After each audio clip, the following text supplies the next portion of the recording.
Welcome to the Digital Edge. Get ready, because today we are diving straight into a really pivotal discussion. It's all about artificial intelligence development, specifically that competitive dynamic between the United States and China. That's right. And our main source here is a pretty insightful recent interview with Jensen Huang, the CEO of Nvidia. This wasn't just any chat, it actually happened on Capitol Hill. He was talking to lawmakers about AI policy. Really crucial stuff. Exactly. And the big question we're trying to unpack for you today is this. How does the U.S. keep its edge, its competitive advantage in AI? Yeah. And also, where does China actually stand right now in this global race? Okay, so let's get into it. Let's start with tariffs and this whole push for onshoring, bringing manufacturing back to the U.S. Right. Huang had an interesting take here. He seemed quite convinced, actually, that the U.S. can manufacture onshore. He basically said, with the willpower and the resources, it's definitely achievable. Sounded confident, yeah. But it wasn't just about building factories, was it? The conversation broadened out a bit. It did. It quickly moved to the bigger picture. What else do you need to really support a thriving AI sector here? Well, specifically? Well, things like having the skilled workforce, enough energy supply that's huge, and also thinking hard about how tariffs might actually impact building those factories domestically. Ah, okay. And the interviewer pushed on that point, didn't they? Asking if current tariff strategies really line up with that onshoring goal. Exactly. And that's where you see some concern bubbling up, especially among lawmakers. Concerned about what?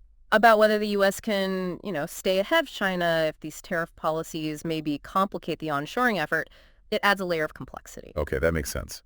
Now, let's shift gears slightly. There's been a lot of talk about progress in China, especially Huawei. I saw that Wall Street Journal report saying they're catching up fast in high-end chip tech. What did Huang say about that? He was quite direct. He called Huawei a formidable technology company, full stop. Formidable, wow. Yeah. And he highlighted their strengths. Computing, networking, their tech-based software, all things he pointed out are, absolutely essential for AI progress. So not downplaying them at all. Did he mention their recent progress specifically? He did. He acknowledged their enormous progress just in the last few years. Seems like he has real respect for their technical chops. Okay, so if Huawei is formidable and making enormous progress, that leads us right back to the big comparison. How does the U.S. stack up against China in AI overall?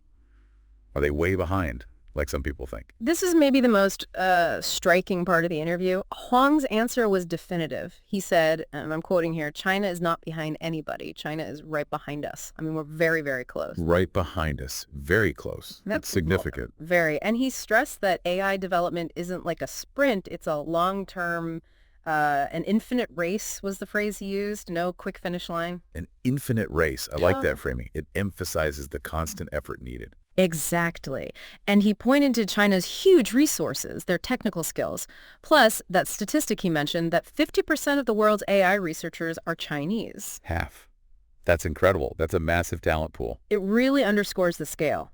You have to expect intense, ongoing competition in this field. That was his basic message. So given that intense, infinite race, what about policy?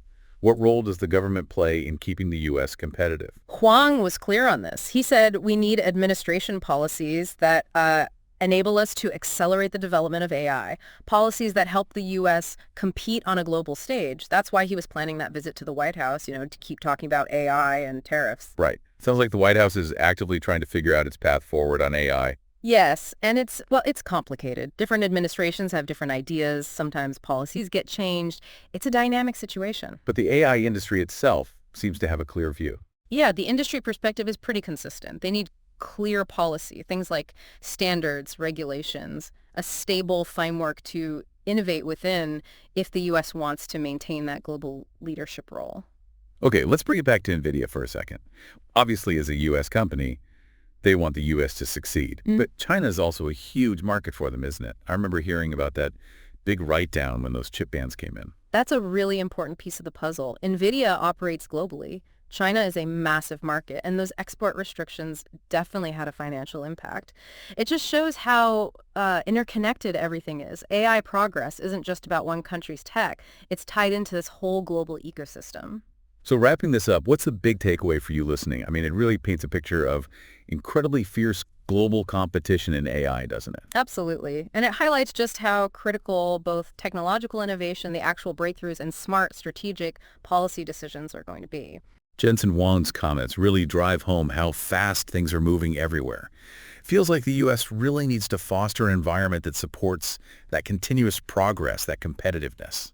Definitely. And this whole debate around tariffs, manufacturing, innovation, it's complex. Finding the right balance there is clearly a major challenge. It really is. It's a landscape changing so fast. Yeah, staying informed on these dynamics, understanding what's at stake, it's going to be crucial for all of us going forward. Couldn't agree more. Well, thanks for joining us on The Digital Edge. See you next time.